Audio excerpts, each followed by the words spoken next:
ये west UP है और वेस्ट यूपी में ठंड की ठिठुरन और चुनाव की चर्चा एकदम ही बढ़ती है। अभी पिछले दिनों ठंड थोड़ी कम थी, बीच में बढ़ी, लेकिन आज एक बार फिर से जब आसमान में सूरज निकला तो थोड़ी सी ठंड में राहत मिली। और जैसे ही ठंड में राहत मिली तो यहाँ पे जो है चौकड़ी भी जम गई। अब इस चौकड़ी में अगर चुनाव की चर्चा ना हो तो ये चौकड़ी फिर थोड़ी अधूरी सी लगती है। ये वार्ड 67 है मेरठ का, और वार्ड 67 के तमाम गणमान्य लोग इस मंदिर में कुर्सी डालकर धूप सेक रहे हैं और चुनाव की चर्चा चल रही है। हमने सोचा कि थोड़ा सा चलते हैं और इन लोगों से ही जान लेते हैं कि आने वाले 2024 के लोकसभा चुनाव में आखिर करवट चुनाव किस ओर बदलेगा। क्या भाजपा फिर से आएगी या फिर विपक्ष कुछ अब नया तेवर दिखाते हुए सीटों को थोड़ा सा कैप्चर करने की कोशिश करेगा। सबसे पहले मेरे साथ में जो है वार्ड के पार्षद, उनके पास ही चलते हैं। गगनदीप गौतम वार्ड 67 के पार्षद हैं।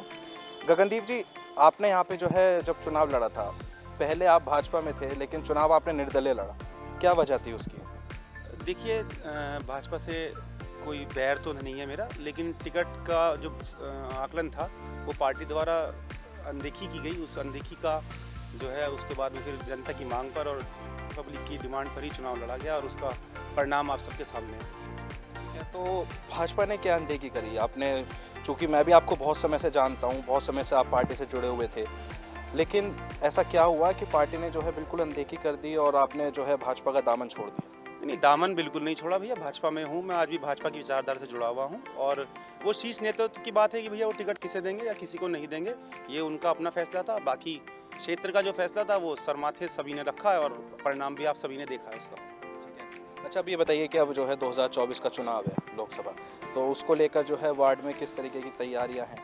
कैसे अब लोगों को जो है कनेक्ट करने की, कांटेक्ट करने की कोशिश की जाए? देखिए, भाजपा निसंदेह चुनाव 2024 का जीतने जा रही है और भारी मतों से जीतेगी और भारी सीटों के साथ जीतेगी। जैसा कि कल मोदी जी ने कहा है कि भाजपा अकेली 370 जीतेगी, तो वो बिल्कुल ठीक कह रहे हैं। और एनडीए 400 के पार जाएगा, ये भी बिल्कुल ठीक बात है। जहाँ तक हमारे वार्ड की बात है तो हमारा वार्ड पूर्णतः भाजपामय है। यहाँ भाजपा के अलावा किसी की दाल नहीं गलेगी। अच्छा, ये बताइए कि जब आपने अपना चुनाव लड़ा पार्षदी का, तब आपने निर्दलीय लड़ा, उस समय भाजपा का कोई भी साइन आपके पीछे नहीं था, लेकिन अब आप कह रहे हैं कि भाजपा जीतेगी, पब्लिक के बीच में जाके आप कांटेक्ट करेंगे, सब वो करेंगे। ऐसे में थोड़ा सा कंट्रोवर्शियल नहीं हो जाएगा? क्या पब्लिक सवाल नहीं उठाएगी कि जब आपने अपना चुनाव लड़ा तब निर्दलीय थे और अब भाजपा का झंडा लेकर आ गए? देखिए, विचारधारा की बात होती है। मेन बात होती है विचारधारा की। तो तब भी विचारधारा उस समय पे हमने मेयर साहब के लिए टिकट के लिए, अगर हम जहाँ एक और अपने लिए वोट मांग रहे थे तो एक और मेयर साहब के लिए भी वोट मांग रहे थे। हमने तो भाजपा में तब भी थे और आज भी हैं और आगे भी रहेंगे। विचारधारा यहाँ पे जुड़ी हुई जितने भी हमारे गणमान्य बैठे हैं, पूर्व पार्षद राकेश शर्मा जी हैं, पूर्व पार्षद पति सचिनंदन शर्मा जी बैठे हुए हैं और बाकी सभी गणमान्य लोग यहाँ पे भाजपा वाले ही बैठे हुए हैं। तो आज भी हमारी जो विचारधारा थी और कल भी जो विचारधारा रही है वो भाजपा रही है। तो भाजपा से अलग हटके ना तो हम कभी पहले भी थे और ना कभी आगे भी रहेंगे। ठीक है, हमारे साथ में जो है वार्ड के पूर्व पार्षद भी हैं राकेश शर्मा जी, और पुराने भाजपा के कार्यकर्ता रहे हैं। काफ़ी बड़े बड़े आंदोलन में इनका जो है हाथ रहा है, सहायक रहे हैं। ये बताइए कि जो है अब भाजपा, जैसे लोकसभा चुनाव है 2024 का, मोदी जी ने जो है कह दिया वहाँ लोकसभा से कि 400 में से 370 सीटें तो भाजपा लेकर आएगी ही आएगी, और विपक्ष जो है अब दर्शक दीर्घा में दिखाई देगा। तो क्या कहते हैं कि क्या वाकई में जो है अब इतना ज़्यादा जो है टाइट हो जाएगी भाजपा और सभी सीटें जीत लेगी? भाजपा की तरफ से जो मंदिर का वो निर्माण हुआ है, उसके कारण सभी लोग भाजपा की तरफ ही झुक गए हैं। और मंदिर जो बना है राम का, उसकी वजह से सब लोगों का झुकाव भाजपा की तरफ है और किसी की तरफ है ही नहीं।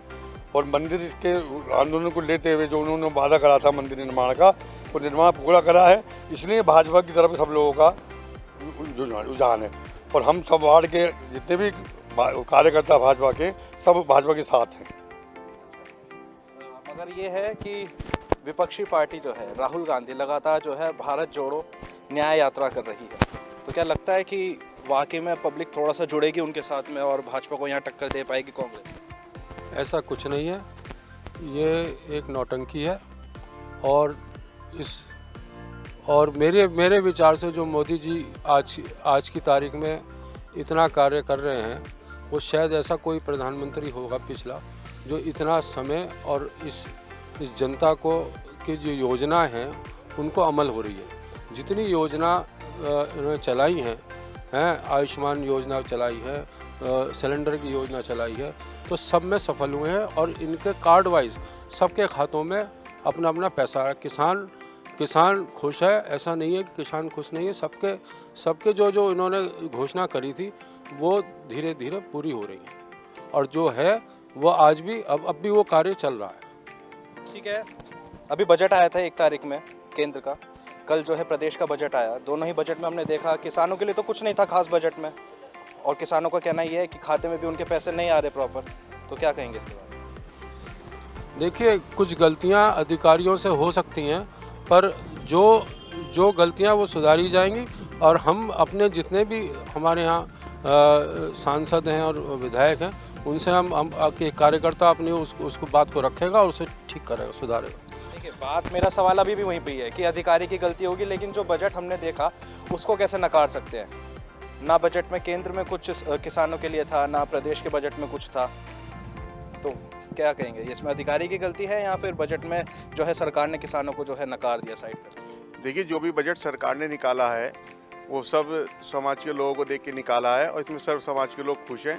कोई भी हमने देखा है, कोई भी इससे नाराज नहीं है बजट से। मगर आप मेरठ की जनता हैं, कल प्रदेश में हमने देखा मेरठ के लिए भी कुछ खास नहीं आया।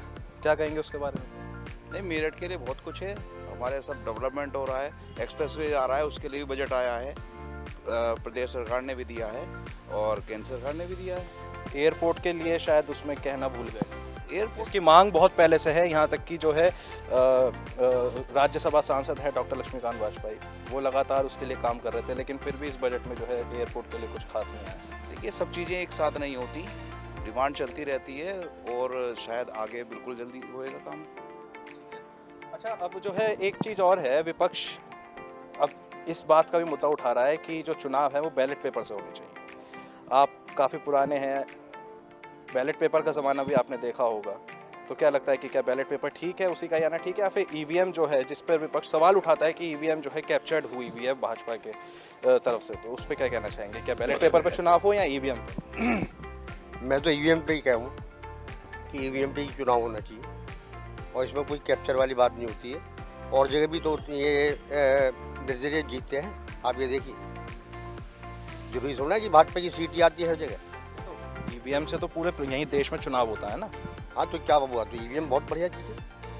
हाँ, ईवीएम ही सही कह रही। क्या लगता है 2024 के लोकसभा चुनाव में भाजपा या विपक्ष इंडी गठबंधन? भाजपा यानी। अच्छा, इससे पहले जो है यहाँ पे सपा की भी सरकार रही है अखिलेश यादव की, उसमें ये था कि रोज़गार बहुत मिला था। इसमें युवाओं की शिकायत ये रहती है कि रोज़गार नहीं मिलता। मेले लगते हैं, रोज़गार मेले लगते हैं, लेकिन जो उनकी क्वालिफिकेशन होती है उस क्वालिफिकेशन के हिसाब से रोज़गार नहीं मिल पाता। तो क्या ऐसा है वाकई में, मानते हैं ऐसा? ऐसा कुछ नहीं है, पहले भी रोज़गार होते थे और आज भी रोज़गार भी हो रहे हैं, पर पहले से तो आज की तारीख में आदमी ज़्यादा इस्टेब्लिश है और बढ़िया नौकरी सबको मिल रही है, जिसकी जितनी क्वालिटी उसके हिसाब से उनकी। अच्छा, लेकिन महंगाई का जो एक बड़ा मुद्दा है उससे पब्लिक परेशान। महंगाई भी कहाँ महंगाई है, महंगाई तो ये समझो कि बिल्कुल ना के बराबर ही महंगाई रह गई है। जो पहले महंगाई होती थी उसके मुकाबले आज तो कुछ भी महंगाई नहीं है। कुछ महंगाई नहीं है, कुछ भी महंगाई। तेल जा रहा है 96 के पार जा रहा है, 97 जा रहा है। उनकी आय भी तो देख लें आप, जिनके 96 अगर तेल जा रहा है तो आय भी तो कम से कम 40-45 सिलेंडर महंगे हो गए हैं, अब तो सब्सिडी भी आनी लोगों की बहुत सौ की बंद हो गई है। तो सब्सिडी तो उन्हीं की, बहुत से ऐसे भी तो है जो गलत से सब्सिडी का इस्तेमाल कर रहे हैं। जिन्हें कायदे में मिलनी चाहिए उन्हें सब्सिडी मिल रही है आज भी। ठीक है, तो क्या कहना चाहेंगे कि भाजपा इंडी गठबंधन या फिर अब जो है कुछ और ही दिमाग में सोचा 2024 को लेकर? केवल और केवल भाजपा जी। जो ये गठबंधन है, ये गठबंधन नहीं ठगबंधन है। और जो है मंदिरों में जाना, वो सब चुनाव के समय में ये याद आता है। वैसे टोटल हिंदू विरोधी बातें करते हैं ये लोग।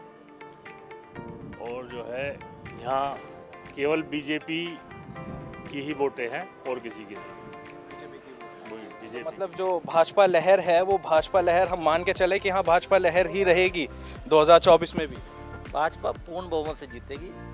इसका कोई अंदेशा किसी पार्टी को नहीं लगाना चाहिए कि मैं जीत जाऊंगा या वो जीत जाए, कुछ नहीं। ये तो सब गठबंधन इस टाइम टू टाइम लगता है। कभी ये देखा कि उनसे ये पूछा कि प्रधानमंत्री कौन बनेगा, मुझे यही नहीं पता अभी तक। मैं बनूंगा, क्या 24 प्रधानमंत्री बनेंगे उनमें?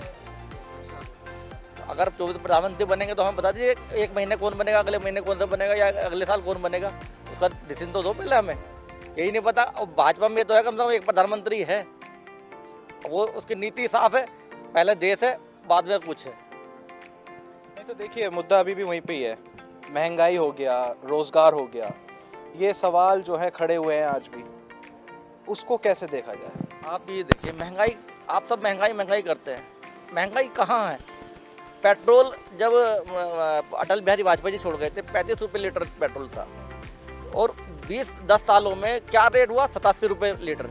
कितना बढ़ा है अभी? 10 रुपये।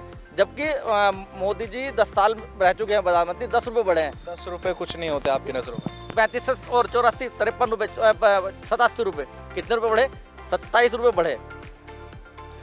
आप मनमोहन सिंह को उठा के देख लीजिए ना, फिर मनमोहन सिंह के टाइम में कितनी सड़क बनती थी और आज के टाइम में कितनी सड़क बन रही हैं। मनमोहन सिंह के सामने हमारी अर्थव्यवस्था क्या थी और आज क्या है। सड़क कहाँ कितनी बनती थी, हमारा देश का सैनिक कितने मरते थे, आज कितने मर रहे हैं। हम मारते हैं घुस के अंदर, पहले हम पिटते थे, गला कटता था हमारा, आज हम काटते हैं, अंदर घुस के मारते हैं। इतना फर्क कम है। तो देखिए ये जो अब 2024 का लोकसभा चुनाव है उसको लेकर राय सबकी अलग अलग हो, लेकिन फिलहाल तो अभी भाजपा लहर ही मान के चल सकते हैं। लेकिन हम इसके अलावा और भी वार्ड में जाएंगे, मेरठ के तमाम कोनों में जाएंगे, मुस्लिम लोगों से बात करेंगे, किसानों से बात करेंगे, युवाओं से बात करेंगे, खिलाड़ियों से बात करेंगे और उनकी भी राय जानेंगे कि आखिर इस 2024 के लोकसभा चुनाव में ये लहर किस ओर जाती है, और क्या भाजपा एक बार फिर से बहुमत से जीतती है या फिर इंडी गठबंधन और कांग्रेस इस बार कुछ कमाल दिखा देती है। वीडियो जर्नलिस्ट राजेश शर्मा के साथ प्रत्युष शर्मा, श्रेष्ठ उत्तर प्रदेश, मेरठ।